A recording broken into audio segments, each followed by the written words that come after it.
नमस्कार। स्वागत है आपका कहानियों की दुनिया में। प्रस्तुत है आज की हमारी कहानी वापसी, जिसे लिखा है उषा प्रियमवदा जी ने। ये कहानी है एक ऐसे इंसान की जो जीवन भर सरकारी नौकरी करते हुए अपने परिवार और बच्चों की सभी अभिलाषा और इच्छाओं को पूरा करता है। लेकिन जब वो सेवानिवृत्त होकर घर वापस आता है तो उससे बहुत ही अजीब और हृदयघाती व्यवहार किया जाता है। तो आइए चलते हैं कहानी की ओर। गजाधर बाबू ने कमरे में जमा सामान पर एक नज़र दौड़ाई। दो बक्सा, डोलची, बाल्टी। ये डिब्बा कैसा है गणेशी? उन्होंने पूछा। गणेशी बिस्तर बांधता हुआ कुछ गर्व, कुछ दुख और कुछ लज्जा से बोला। घरवाली ने साथ को कुछ बेसन के लड्डू रख दिए हैं, कहा बाबूजी को पसंद थे। अब कहाँ हम गरीब लोग आपकी कुछ खातिर कर पाएंगे। घर जाने की खुशी में भी गजाधर बाबू ने एक विषाद सा अनुभव किया, जैसे एक परिचित स्नेह आदरमय सहज संसार से उनका नाता टूट रहा हो। कभी कभी हम लोगों की भी खबर लेते रहिएगा, गणेशी बिस्तर में रस्सी बांधता हुआ बोला। कभी कुछ ज़रूरत हो तो लिखना गणेशी। इस आयगन तक बिटिया की शादी कर दो। गणेशी ने अंगोछे के छोर से आंखें पहुँची। अब आप लोग सहारा न देंगे तो कौन देगा? आप यहाँ रहते तो शादी में कुछ हौसला रहता। गजाधर बाबू चलने को तैयार बैठे थे। रेलवे क्वार्टर का यह कमरा, जिसमें उन्होंने कितने वर्ष बिताए थे, उनका सामान हट जाने से कुरूप और नग्न लग रहा था। आंगन में रोपे पौधे भी जान पहचान के लोग ले गए थे और जगह जगह मिट्टी बिखरी हुई थी। पर पत्नी बाल बच्चों के साथ रहने की कल्पना में यह बिच्छू एक दुर्बल लहर की तरह उठकर विलीन हो गई। गजाधर बाबू खुश थे, बहुत खुश। 35 साल की नौकरी के बाद वो रिटायर होकर जा रहे थे। इन वर्षों में अधिकांश समय उन्होंने अकेले रहकर काटा था। उनके अकेले क्षणों में उन्होंने इसी समय की कल्पना की थी जब वो अपने परिवार के साथ रह सकेंगे। इसी आशा के सहारे वो अपने माँ बाप का बोझ ढो रहे थे। संसार की दृष्टि में उनका जीवन सफल कहा जा सकता था। उन्होंने शहर में एक मकान बनवा लिया था। बड़े लड़के अमर और लड़की कांति की शादियाँ कर दी थीं। दो बच्चे ऊंची कक्षाओं में पढ़ रहे थे। गयाधर बाबू नौकरी के कारण प्राय छोटे स्टेशनों पर रह रहे और उनके बच्चे और पति पत्नी शहरों में, जिसमें पढ़ाई में बाधा ना हो। गयाधर बाबू स्वभाव से बहुत स्नेही व्यक्ति थे और स्नेह के आकांक्षी भी। जब परिवार साथ था, ड्यूटी से लौटकर बच्चों से हंसते बोलते, पत्नी से कुछ मनोविनोद करते। पर उनके सबके चले जाने से उनके जीवन में गहन सूनापन भर उठा। खाली क्षणों में उनसे घर में टिका न जाता। कभी प्रकृति के ना होने पर भी उन्हें पत्नी का स्नेहपूर्ण बातें याद आती रहती। दोपहर में गर्मी होने पर भी 2 बजे तक आग जलाई रहती और उनके स्टेशन से वापस आने पर गरम गरम रोटियां सेकती। उनके काचुकनी और मना करने पर भी थोड़ा कुछ और थालियां परोस देती और बड़े प्यार से आग्रह करती। जब वो थके हारे बाहर से आते तो उनकी आहट पा वो रसोई के द्वार पर निकल आती और उसकी सलज्ज आंखें मुस्कुरा कर उठती। गयाधर बाबू को तब हर छोटी बात भी याद आती और वो उदास हो उठते। अब कितने वर्षों बाद वो अवसर आया था जब वो फिर उसी स्नेह और आदर के मध्य रहने जा रहे थे। टोपी उतारकर गयाधर बाबू ने चारपाई पर रख दी, जूते खोलकर नीचे खिसका दिए। अंदर से रह रहकर कह कहो की आवाज़ आ रही थी। इतवार का दिन था और उनके सब बच्चे इकट्ठे होकर नाश्ता कर रहे थे। गयाधर बाबू के सूखे चेहरे पर स्निग्ध मुस्कान आ गई। उसी तरह मुस्कुराते हुए वो बिना कांसे अंदर चले आए। उन्होंने देखा कि नरेंद्र कमर पर हाथ रखे शायद एक रात्रि की फिल्म में देखे गए किसी नृत्य की नकल कर रहा था और बसंती हंस हंस कर दोहरी हो रही थी। अमर की बहू को अपने तन बदन, आंचल या घूंघट का कोई होश न था और वो उन्मुक्त होकर रूप हंस रही थी। गयाधर बाबू को देखते ही नरेंद्र तब से बैठ गया और चाय का प्याला उठाकर मुंह में लगा लिया। बहू को होश आया तो उसने घूंघट झट से माथा ढक लिया। केवल बसंती का शरीर रह रहकर हंसी दबाने के प्रयत्न में हिलता रहा। गदर बाबू ने मुस्कुराते हुए उन लोगों को देखा, फिर कहा, क्यों नरेंद्र, क्या नकल हो रही है? कुछ नहीं बाबूजी, नरेंद्र ने सिटपटाकर कहा। गजाधर बाबू ने चाहा था कि वो भी इस मनोविनोद में भाग लेते, पर उनके आते ही जैसे सब कुंठित हो चुप हो गए। उससे उनके मन में थोड़ी सी खिन्नता उपज आई। बैठते हुए बोले, बसंती चाय मुझे भी देना। तुम्हारी अम्मा की पूजा अभी तक चल रही है क्या? बसंती ने माँ की कोठरी की ओर देखा। अभी आती ही होंगी, और प्याले में उनके लिए चाय छानने लगी। बहू चुपचाप पहले ही चली गई थी। अब नरेंद्र भी चाय का आखिरी घूंट पीकर उठ खड़ा हुआ। केवल बसंती पिता के लिहाज में चौके में बैठी माँ की राह देखने लगी। गजाधर बाबू ने एक घूंट चाय पी, फिर कहा, चाय तो फीकी है, लाइए चीनी और डाल दूं। बसंती बोली, रहने दो, तुम्हारी अम्मा जब आएगी तभी पी लूँगा। थोड़ी देर में उनकी पत्नी हाथ में अर्धे का लोटा लिए निकली और स्तुति करते हुए वो तुलसी में डाल दिया। उन्हें देखते ही बसंती भी उठ गई। पत्नी ने आकर गजाधर बाबू को देखा और कहा, अरे आप अकेले बैठे हैं, ये सब कहाँ गए? गजाधर बाबू के मन में फांसी करक उठी। अपने अपने काम में लग गए हैं, आखिर बच्चे ही हैं। पत्नी आकर चौकी में बैठ गई। उन्होंने नाक भौं चढ़ाकर चारों ओर झूठे बर्तन को देखा, फिर कहा, सारे झूठे बर्तन पड़े हैं, इस घर में धर्म कुछ नहीं, पूजा करके सीधे चौके में घुसो। फिर उन्होंने नौकर को पुकारा। जब उत्तर न मिला तो ऊंचे स्वर में उन्होंने पुकारा। फिर पति की ओर देखकर बोली, बहू ने भेजा होगा बाजार।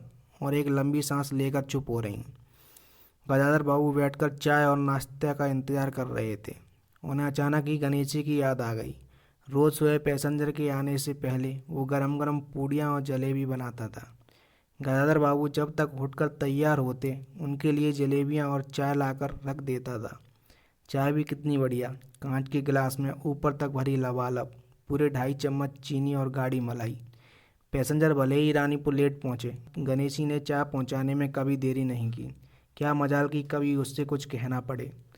पत्नी की शिकायत भरा स्वर सुनकर उनके विचारों में व्याघात पहुँचा। वो कह रही थी, सारा दिन इसी खिचखिच में निकल जाता है। इस गृहस्थी का धंधा पीटते पीटते उम्र बीत गई, कोई जरा हाथ भी नहीं बटाता। बहू क्या किया करती है? गजाधर बाबू ने पूछा। पड़ी रहती है, बहंती को तो फिर भी कहो कॉलेज जाना होता है। गजाधर बाबू ने प्यार से समझाया, तुम सुबह पढ़ लिया करो, तुम्हारी माँ बूढ़ी हुई, उनके शरीर में अब वो शक्ति नहीं बची है। तुम हो, तुम्हारी भाभी है, दोनों मिलकर काम में हाथ बटाना चाहिए। बहंती चुप रह गई। उनके जाने के बाद उसकी माँ ने धीरे से कहा, पढ़ने का तो बहाना है, कभी जी ही नहीं लगता। लगे कैसे? सिरा से ही उनके घर पर, हर वक्त वहाँ घुसा रहना मुझे नहीं सुहाता, मना करूँ तो सुनती नहीं। नाश्ता कर गजाधर बाबू बैठक में चले गए। घर छोटा था और ऐसी व्यवस्था हो चुकी थी कि उसमें गजाधर बाबू के रहने के लिए कोई स्थान न बचा था। जैसे किसी मेहमान के लिए कुछ अस्थायी प्रबंध कर दिया जाता है, उसी प्रकार बैठक में कुर्सियों को दीवार से सटाकर बीच में गजाधर बाबू के लिए पतली सी चारपाई डाल दी गई थी। गजाधर बाबू उस कमरे में पड़े पड़े कभी कभी अनायास ही इस स्थायित्व का अनुभव करने लगते। उन्हें याद हो आती उन रेलगाड़ियों की जो आती और थोड़ी देर रुककर किसी और लक्ष्य की ओर चली जाती। घर छोटा होने के कारण बैठक में ही अब अपना प्रबंध किया था। उनकी पत्नी के पास अंदर एक छोटा कमरा अवश्य था, पर वो एक ओर के मर्तबान, दाल चावल के कनस्तर और घी के डिब्बों से घिरा था। दूसरी ओर पुरानी रजाइयाँ दरियों में लिपटी और रस्सी से बंधी रखी थीं। उसके पास एक बड़े से टीन के बक्सों में घर भर के गर्म कपड़े थे। बीच में एक अलगनी बंधी हुई थी जिस पर प्रायः बसंती के कपड़े लापरवाही से पड़े रहते थे। वो भरसक उस कमरे में नहीं जाते थे। घर का दूसरा कमरा अमर और उसकी बहू के पास था। तीसरा कमरा जो सामने की ओर था बैठक था। गजाधर बाबू के आने से पहले उसमें अमर की ससुराल से आया बेंत की 3 कुर्सियों का सेट पड़ा था। कुर्सियों पर नीली गद्दियाँ और बहू के हाथों के कड़े कुशन थे। जब कभी उनकी पत्नी को कोई लंबी शिकायत करनी होती तो अपनी चटाई बैठक में डाल पड़ जाती थी। वो एक दिन चटाई लेकर आ गई। गयाधर बाबू ने घर गृहस्थी की बातें छेड़ी। वो घर का रवैया देख रहे थे। बहुत हल्के से उन्होंने कहा कि अब हाथ में पैसा कम रहेगा, कुछ खर्च कम होना चाहिए। सभी खर्च तो वाजिब वाजिब हैं, किसका पेट काटूं? यही जोट गांठ करते करते बूढ़ी हो गई, मन का पहना ना ओढ़ा। गयाधर बाबू ने आहत विस्मित दृष्टि से पत्नी को देखा। उनसे अपनी हैसियत छिपी न थी। उनकी पत्नी तंगी का अनुभव कर उसका उल्लेख करती, यह स्वाभाविक था, लेकिन उनमें सहानुभूति का पूर्ण अभाव गयाधर बाबू को बहुत खटका। उनसे यदि राय बात की जाए कि प्रबंध कैसे हो तो उन्हें चिंता कम संतोष अधिक होता, लेकिन उनसे तो केवल शिकायत की जाती, जैसे परिवार की सब परेशानियों के लिए वही जिम्मेदार थे। तुम्हें किस बात की कमी है? अमर की माँ, घर में बहू है, लड़के बच्चे हैं, सिर्फ रुपयों से ये आदमी अमीर नहीं होता, गयाधर बाबू ने कहा और कहने के साथ ही अनुभव किया। यह उनकी आंतरिक अभिव्यक्ति थी, ऐसी कि उनकी पत्नी नहीं समझ सकती। हाँ, बड़ा सुख है ना बहू से, आज रसोई करने गई है, देखो क्या होता है, कहकर पत्नी ने आंखें मूंदी और सो गई। गयाधर बाबू बैठे हुए पत्नी को देखते रह गए। यही थी क्या उनकी पत्नी, जिसके हाथों के कोमल स्पर्श, जिसकी मुस्कान की याद में उन्होंने संपूर्ण जीवन काट दिया था। उन्हें लगा कि लावण्य युवती जीवन की राह में कहीं खो गई है और उसकी जगह आज जो स्त्री है वो उनके मन और प्राणों के लिए नितांत अपरिचित है। गाढ़ी नींद में डूबी उनकी पत्नी का भारी सा शरीर बहुत बेडौल और कुरूप लग रहा था। चेहरा श्रीहीन और रूखा था। गयाधर बाबू देर तक निष्भंग दृष्टि से पत्नी को देखते रहे और फिर लेटकर छत की ओर ताकने लगे। अंदर कुछ गिरा और उनकी पत्नी हड़बड़ाकर बैठी हुई। लो, बिल्ली ने कुछ गिरा दिया शायद, और वो अंदर भागी। थोड़ी देर में लौटकर आई तो उनका मुंह फूला हुआ था। देखो बहू को, चौका खुला छोड़ आई, बिल्ली ने दाल की पतीली गिरा दी। सभी तो खाने को हैं, अब क्या खिलाऊंगी। वो सांस लेने को रुकी और बोली, एक तरकारी और 4 पराठे बनाने में सारा डिब्बों का घी उड़ेल कर रख दिया। जरा सा दर्द नहीं है, कमाने वाला हाथ पैर तोड़े और यहाँ चीज़ें लूटे। मुझे तो मालूम था कि ये सब काम किसी के बस का नहीं है। गयाधर बाबू को लगा कि पत्नी कुछ और बोलेगी तो उनके कान झंझना उठेंगे। ओट बीच करवट लेकर उन्होंने पत्नी की ओर पीठ कर ली। रात का भोजन बसंती ने जानबूझकर ऐसा बनाया ताकि कौर तक निगला ना जा सके। गयाधर बाबू चुपचाप खाकर उठ गए, पर नरेंद्र थाली सरका कर उठ खड़ा हुआ और बोला, मैं ऐसा खाना नहीं खा सकता। बसंती तनकर बोली, तो ना खाओ, कौन तुम्हारी खुशामद करता है। तुमसे खाना बनाने को कहा किसने था, नरेंद्र चिल्लाया। बाबूजी ने। बाबूजी को बैठे बैठे यही सूझता है। बहंती को उठाकर माँ ने नरेंद्र को मनाया और अपने हाथ से कुछ बनाकर खिलाया। गयाधर बाबू ने बाद में पत्नी से कहा, इतनी बड़ी लड़की हो गई है और उसे खाना बनाने तक का शऊर नहीं आया। अरे आता तो सब कुछ है, करना नहीं चाहती, पत्नी ने उत्तर दिया। अगली शाम माँ को रसोई में देख कपड़े बदलकर बसंती बाहर आई तो बैठक से गयाधर बाबू ने टोक दिया, कहाँ जा रही हो। पड़ोस में शीला के घर, बसंती ने कहा। कोई ज़रूरत नहीं है, अंदर जाकर पढ़ो, गयाधर बाबू ने कड़े स्वर में कहा। कुछ देर अनिश्चित खड़े रहकर बसंती अंदर चली गई। गजाधर बाबू शाम को रोज टहलने चले जाते थे। लौटकर आए तो पत्नी ने कहा, क्या कह दिया बसंती से, शाम से मुंह लपेटे पड़ी है, खाना भी नहीं खाया।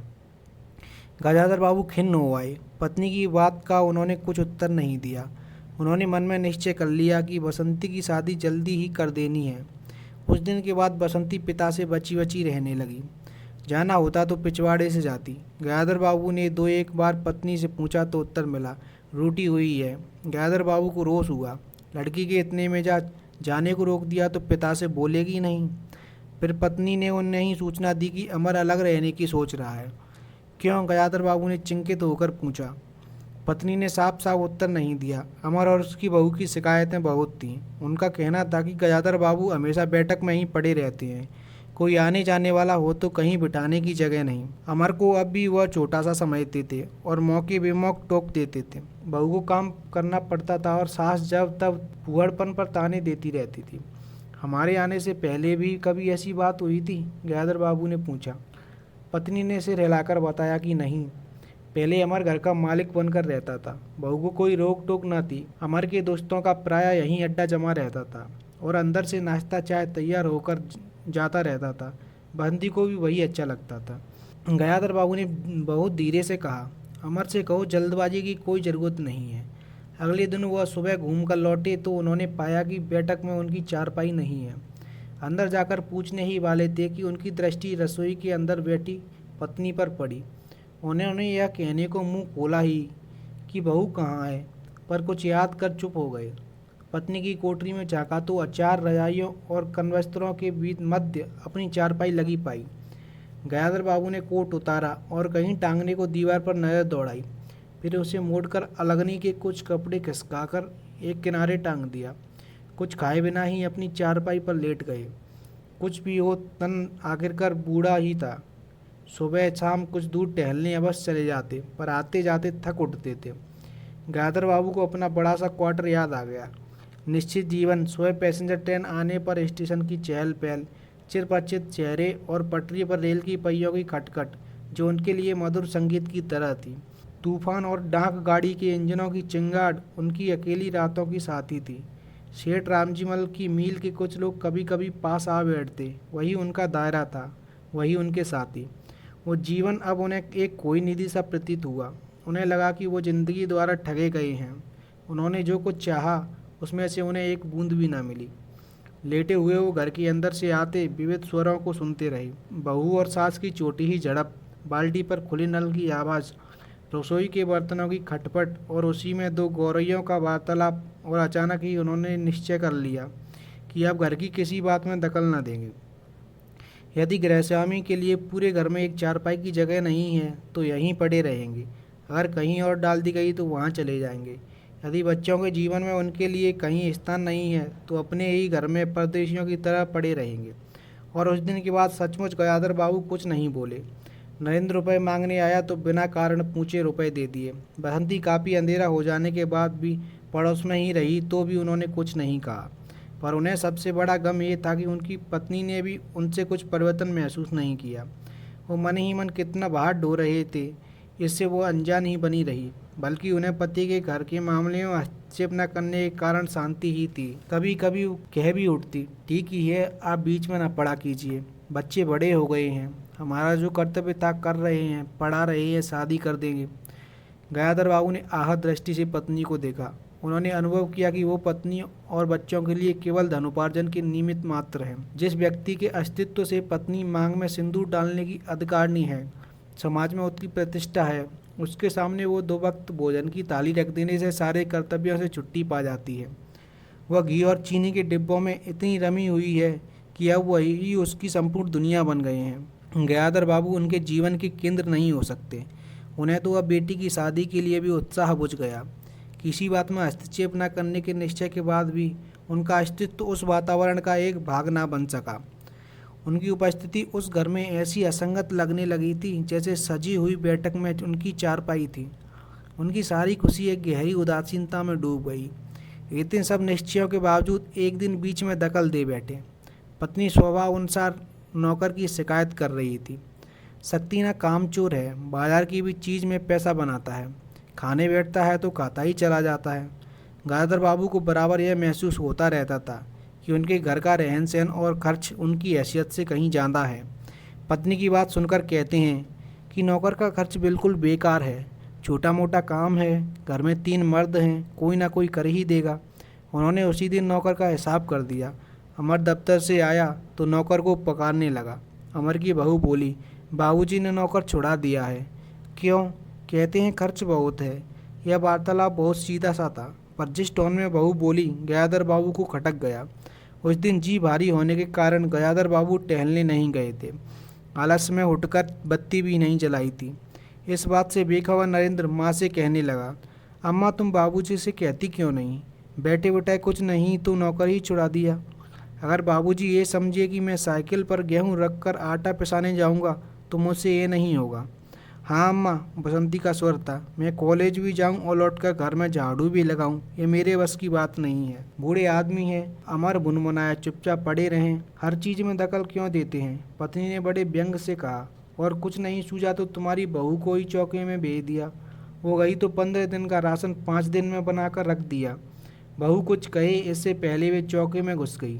कुछ देर से अपनी कोठरी में आई और बिजली जलाई तो गयाधर बाबू को लेटे देख बड़ी सटपटाई। गयाधर बाबू की मुख मुद्रा से वह उनमें भावों का अनुमान न लगा सकी। वो चुप आंखें बंद किए लेटे रहे। गयाधर बाबू चिट्ठी हाथ में लिए अंदर आए और पत्नी को पुकारा। वो भींगे हाथ निकली और आंचल से पहुंचती हुई पास आ खड़ी हुई। गजाधर ने बिना किसी भूमिका से कहा, मुझे सेठ रामचीमल की चीनी मिल में नौकरी मिल गई है। खाली बैठे रहने से तो 4 पैसे घर में आए वही अच्छा है। उन्होंने तो पहले ही कहा था, मैंने ही मना कर दिया था। फिर कुछ रुककर जैसे बुझी ही आग में चिंगारी चमक उठे, उन्होंने धीमे स्वर में कहा, मैंने सोचा था कि वर्षों तुम सबसे अलग रहने के बाद अवकाश पाकर परिवार के साथ रहूँगा। खैर परसों जाना है, तुम भी चलोगी? मैं, पत्नी ने शक पकाकर कहा, मैं चलूँगी तो यहाँ क्या होगा? इतनी बड़ी गृहस्थी, फिर सियानी लड़की। बात बीच में काट गजाधर बाबू ने हताश स्वर में कहा, ठीक है तुम यहीं रहो, मैंने तो ऐसे ही कहा था। और गहरे मौन में डूब गए। नरेंद्र ने बड़ी तत्परता से बिस्तर बांधा और रिक्शा बुला लाया। गयाधर बाबू का टीन का बक्सा और पतला सा बिस्तर उस पर रख दिया। नाश्ते के लिए लड्डू और मठरी की डलियां हाथ में लिए गयाधर बाबू रिक्शे पर बैठ गए। दृष्टि उन्होंने अपने परिवार पर डाली, फिर दूसरी ओर देखने लगे और रिक्शा चल पड़ा। उनके जाने के बाद सब अंदर लौट आए। बहू ने अमर से पूछा, सिनेमा ले चलिएगा ना? बहंती ने उछलकर कहा, भैया हमें भी। गयाधर बाबू की पत्नी सीधे चौके में चली गई। बची हुई मटरियों को कटोरदान में रखकर अपने कमरे में लाई और कनस्तरों के पास रख दिया। फिर बाहर आकर कहा, अरे नरेंद्र, बाबू की चारपाई कमरे से निकाल दें, उसमें चलने तक की जगह नहीं है। तो दोस्तों, ये थी आज की हमारी कहानी। अगर कहानी पसंद आई हो तो वीडियो को लाइक और शेयर कर चैनल को सब्सक्राइब करें। आगे आपसे मुलाकात होगी एक और नई कहानी के साथ।